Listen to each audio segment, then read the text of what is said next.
కన్యారాశి.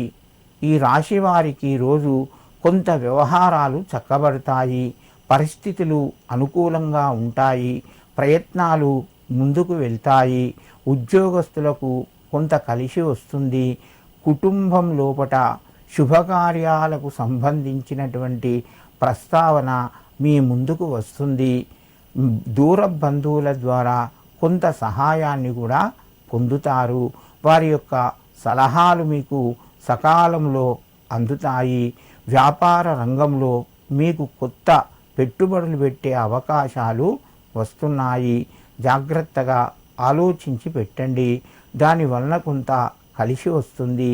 కన్యారాశి వారు ముఖ్యంగా ఈరోజు లక్ష్మీ వెంకటేశ్వరాయ నమః అని చెప్పి 9 సార్లు చదువుకొని మీ పనులు ప్రారంభించండి, మీకు మరింత శుభయోగం కలుగుతూ ఉంటుంది.